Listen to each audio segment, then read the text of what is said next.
Macky Sall. Mais si je devais résumer ça en un seul mot, c'est scandaleux. Pourquoi c'est scandaleux? Pour quelqu'un qui avait décrété la gouvernance sobre et vertueuse, mais c'est scandaleux ce qui se passe dans ce pays-là. Chaque jour avec son lot de scandales. Chaque jour. Et c'est des milliards et des milliards qui sont compromis. Imaginez-vous qu'aujourd'hui, dans la galaxie Sall, imaginez-vous. Prenons le cas du pétrole. Comment pouvez-vous comprendre que le Sénégal ait du pétrole? J'ai entendu l'autre jour le ministre Thierno Alassane Sall, pour lequel j'ai beaucoup de respect, en tout cas l'un des rares que je respecte bien dans l'affaire pour ses positions quelquefois, mais qui pour une fois est complètement passé à côté quand il disait que non, les gens disent n'importe quoi parce que sur l'histoire du pétrole, nous avons, personne ne sait où se trouve le pétrole, des gens viennent, investissent des milliards, ils peuvent trouver, ils ne peuvent pas trouver. Mais nous connaissons la procédure. Nous ne sommes plus à l'étape des prospections. Dans le pétrole, c'est la prospection, c'est avant l'exploitation, le développement, et ensuite on va vers l'exploitation. Et chacune de ces phases correspond à quelque chose. Le pétrole a été découvert par phare depuis 2000 au Sénégal. Macky Sall était en ce moment directeur de la banque des données de Petrosen. Et quand les premières conclusions étaient rendues, il était directeur général de Petrosen. Il connaît très bien tout ce qui se passe. Il a la cartographie du pétrole sénégalais et des mines du Sénégal. Et c'est un délit d'initié que d'avoir mis son frère dans l'exploitation du pétrole, qui aujourd'hui se retrouve avec des blocs pétroliers dans le cadre de cette entreprise-là, qu'on appelle Petrotim. Oui. Tout le monde sait qu'aujourd'hui l'exploitation, parce que le pétrole, on a découvert énormément de pétrole. Certains spécialistes même disent qu'on en a découvert plus au Sénégal qu'au Qatar. Mais j'ai discuté avec des experts de la SAR qui me disent que pour le moment, le raffinage ne peut pas être fait ici parce que c'est du pétrole relativement lourd. Les gens savent que l'exploitation peut prendre du temps. 2 pipelines ont été construits. L'un pour alimenter le Sénégal sur nos 10 petits pourcents qui nous restent. Et l'autre, c'est pour alimenter directement les tankers qui viennent prendre et partir directement. Mais dans ces conditions-là, on donne à des gens qui n'ont ni les références, vous ne me direz jamais quelle est la référence de Alioune Sall en matière de pétrole, qui se retrouvent avec des concessions pétrolières et qui vont les revendre sur le marché international. Ils se retrouvent avec des milliards sans avoir investi quoi que ce soit. Et le pire, c'est que les conséquences fiscales qu'on devait en tirer, on ne les tire même pas. Mais ça, c'est scandaleux. Ils sont au cœur du pétrole. Le frère a même créé une autre entreprise qui s'appelle Sahel Aviation, dont la société mère est domiciliée à l'État de Delaware, qui est un paradis fiscal. Oui. Nous rappelons que Petrotim était domicilié aux îles Caïmans. Tous ces montages-là sur le dos du peuple sénégalais. Et si vous le dénoncez, vous faites l'objet d'une procédure disciplinaire. Donc vous faites référence à l'accaparement de nos capitaux. Mais c'est un accaparement familial de nos ressources. C'est-à-dire qu'ils se sont partagés le pays. Madame, c'est tout ce qui est hydraulique, assainissement avec sa famille, jusqu'à AHS. Nous y reviendrons dans une prochaine conférence de presse. Et monsieur et ses frères, c'est le pétrole. Mais pourquoi nous, on accepterait de regarder ça sans le dénoncer? C'est un crime de le dénoncer.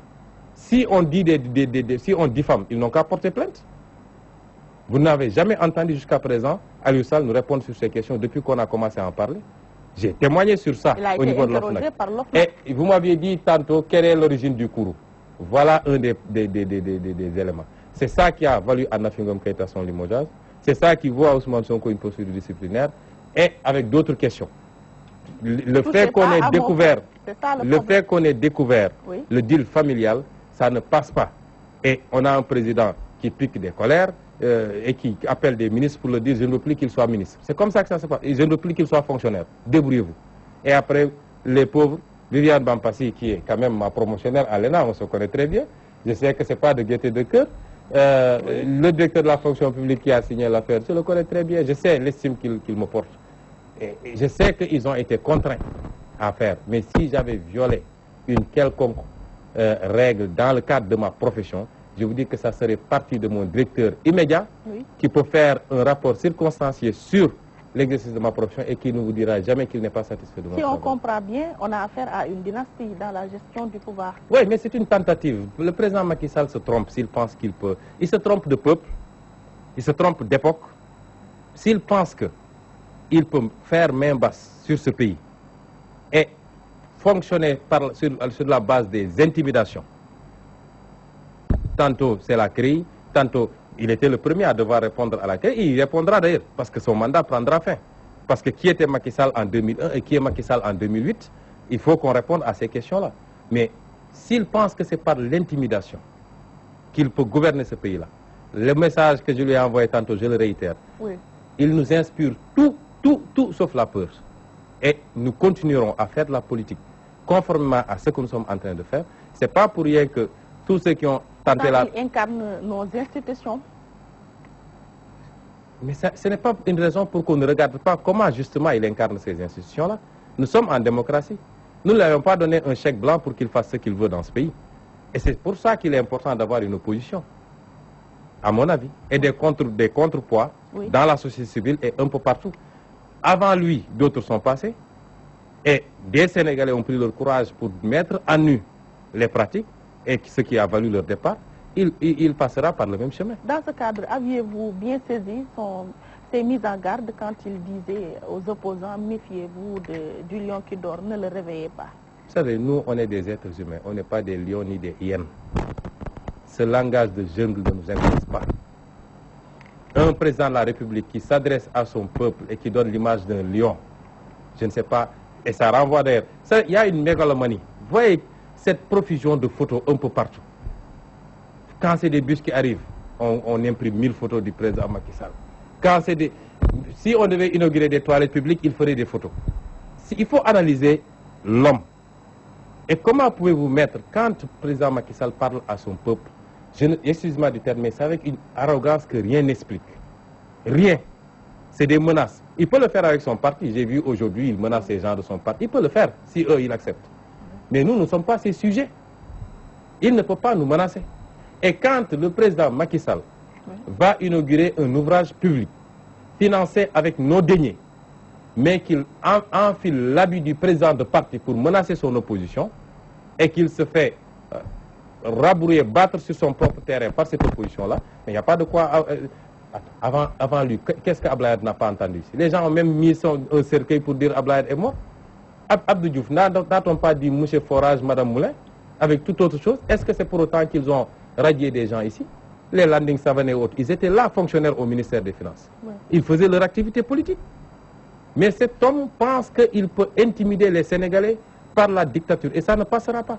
Il n'a qu'à faire ce qu'il veut. Oui. Nous serons là et le jour où nous serons hors de l'administration, nous serons beaucoup plus à l'aise pour faire ce que nous sommes en train de faire. S'agissant du pétrole, quels sont les enjeux géopolitiques de la découverte du pétrole, mais aussi les menaces que cela pourra faire peser sur notre pays? Vous savez, on a tendance à parler de la malédiction du pétrole.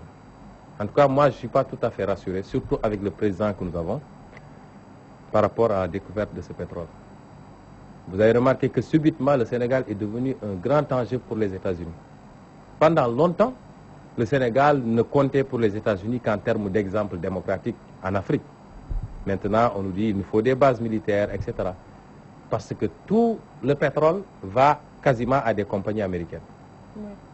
Ce qui me semble ne pas plaire à nos maîtres habituels, notamment la France, et les signaux qui sont émis tout le temps par la presse française, les renseignements généraux, menaces d'attentats au Sénégal, etc.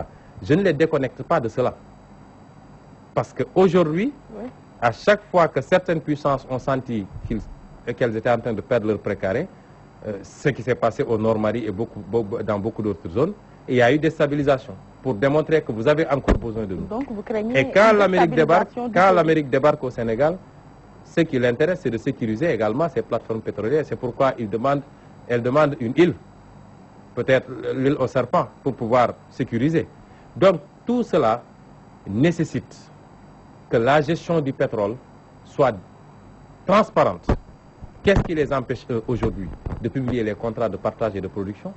Si on avait une Assemblée nationale digne de ce nom, au lieu de ce machin qui est là en train de cautionner toutes les forfaitures, si on avait une Assemblée nationale digne de ce nom, ils allaient exiger à ce que tous ces documents soient au moins publiés, transmis à l'Assemblée nationale. Mais le peuple a le droit. Ailleurs, on publie les contrats de partage et de production dans les sites gouvernementaux. Mais ici, on gère tout dans une opacité totale.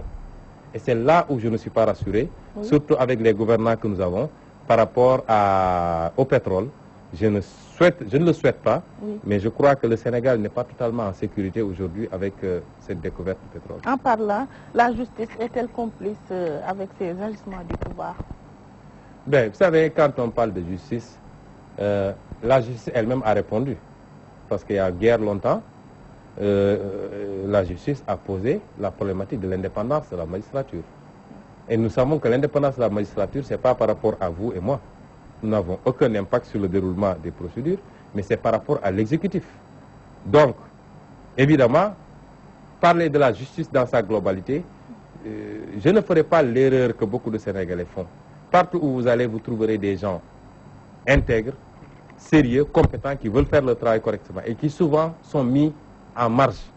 Parce que le pouvoir politique ne veut pas de ce genre-là. Ça, c'est aux impôts et domaines, c'est à la douane, c'est au trésor, c'est dans la justice.